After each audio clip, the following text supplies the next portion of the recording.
Yes, so for today's video, I just noticed that there are a lot of changes of applying US visa, and I just realized na I haven't shared papala our experience when we had our interview, or how did we process our US tourist visa.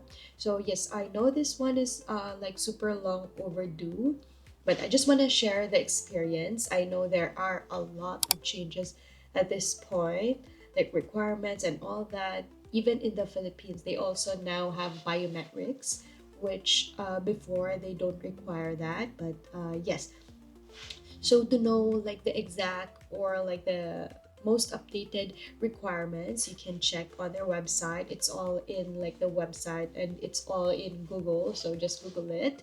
But yeah, I just want to share our experience and give some ideas as well if what really happens when you apply US tourist visa. So yes, there are like steps on how to apply US tourist visa. So of course, first and foremost, so when we decided that we want to like get the US tourist visa, so I researched all about that, and of course I asked as well to those people who already knows that. And then yes, but the first thing that we did is, of course, we completed the DS 160 form. So the DS 160 form is all online. So technically, you will just fill in your details in there.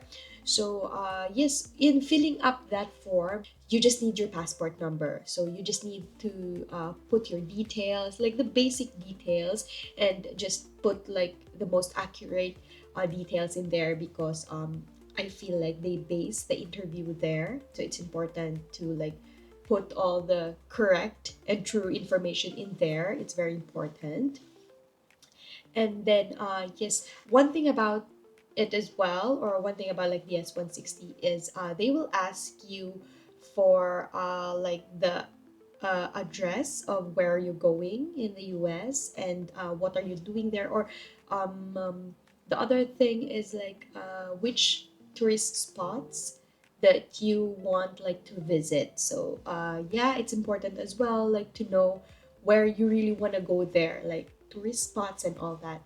Yes, so like on our case, so that one is, let's say we apply for the visa 8 months in advance.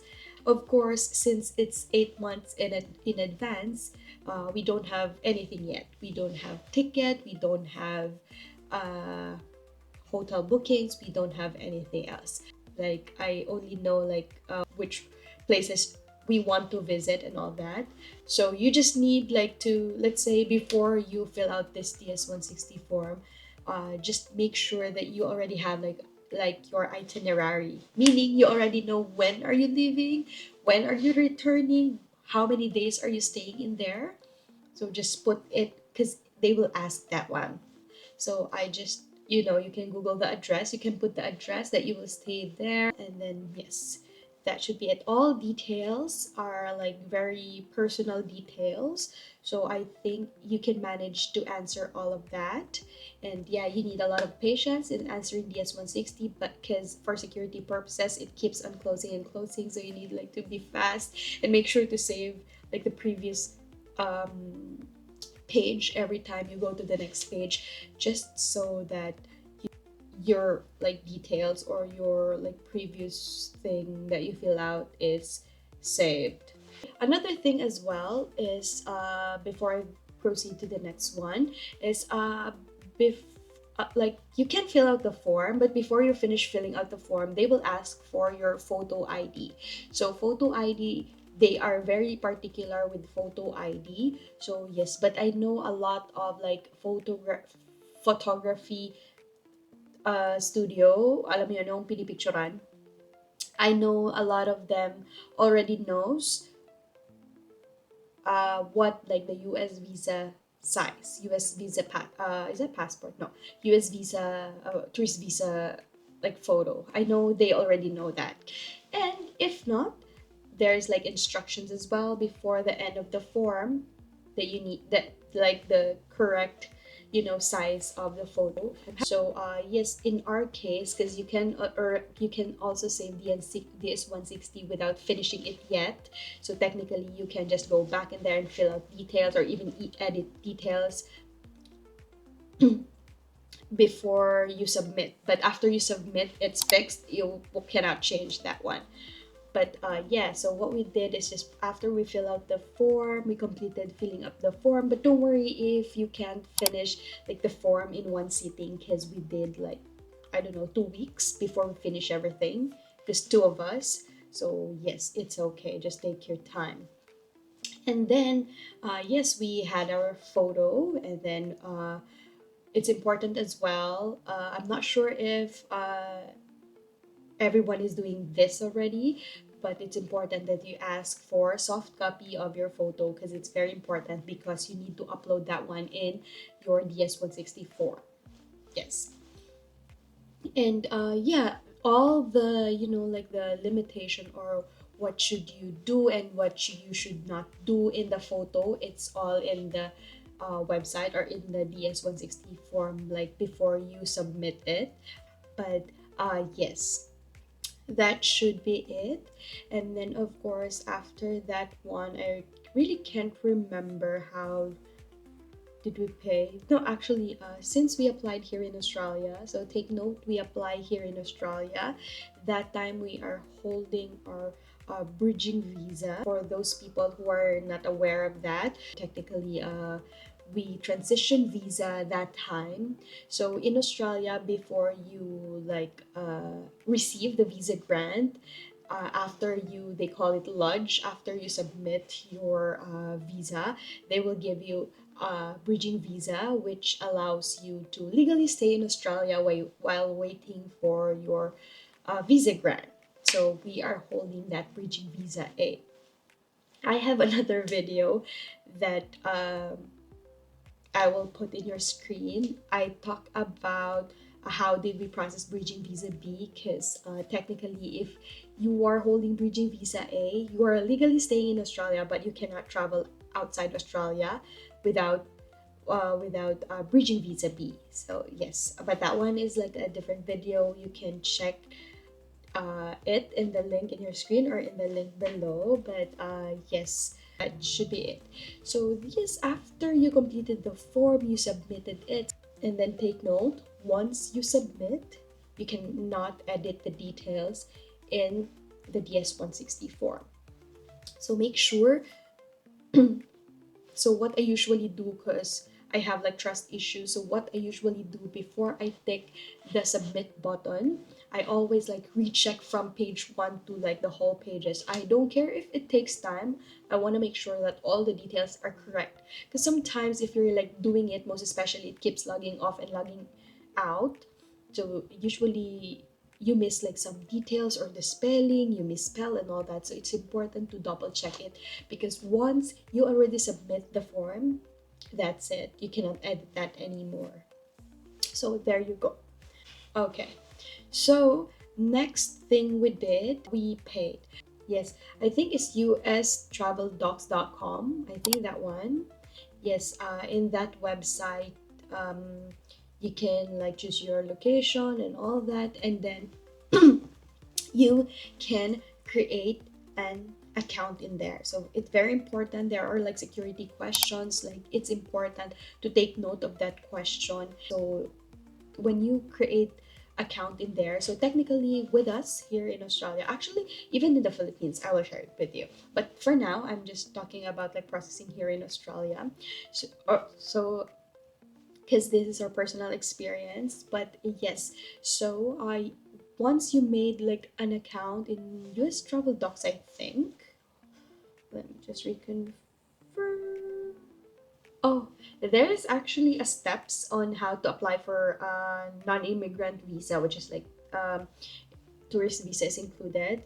So yes, once you complete your application, it's time to pay your visa fee. So once you're already in that portal, I think they will ask for your details. Also, sorry, before I proceed with the scheduling of appointment. So after you completed all the DS-160, they will give you uh, uh, they will give you a confirmation page, and that is very important with barcode. So if you can secure that one, if you can print that one or save that one in your phone, that is very important, especially in your interview or even in your biometrics when you are in the Philippines. So yes. Also, there is like a unique reference number. So it's important that when you started your what is this when you started your form, it's important that you note that reference number. So it's a long number or something like that. It's important that you note that one, because when you log out, they will ask for reference number and security questions. So okay, going back to scheduling of appointments. So with us here in Australia, because everything here is online. It's like portal and all that, put your details, so we paid online. So yes, it's the same, I think 180 or 190, not sure. So it's 185 USD. So yes, we just paid that through online. Then yeah, that's it. After you paid, sometimes it might take a while before it reflects in their system, but it's not really like super while. Like just give it like, let's say, 1 day.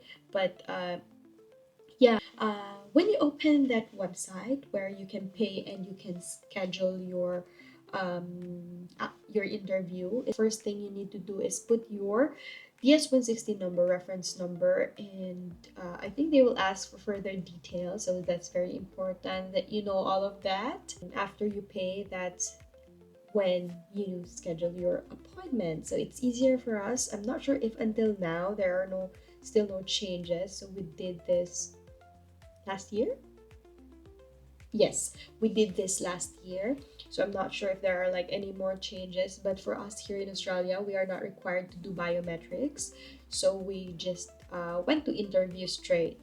But in the Philippines, I know there are like biometrics now, which is um, not that complicated than I assumed.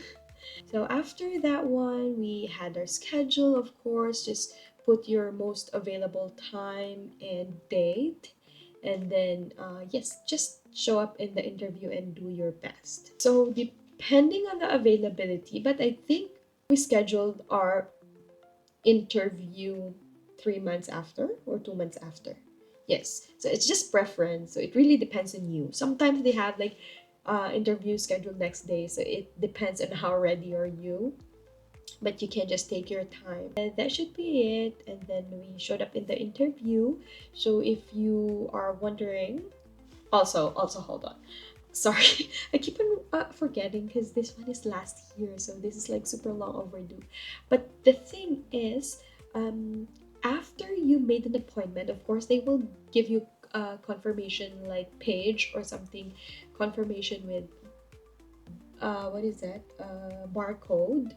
It's important to keep that one, keep a copy, print that out, keep that one. It's very important. So DS-160 confirmation page, inter appointment confirmation page, passport is very important in the interview as well. So please keep that one handy when you go to your interview. And then next, we of course after like a long wait, we had our interview. So there's like no strict, outfit, or there's not like strict like what do you call that outfit when you go to interview. As long as it's formal, that should be okay. So yeah, we dress up very simple. So the most exciting part is the interview.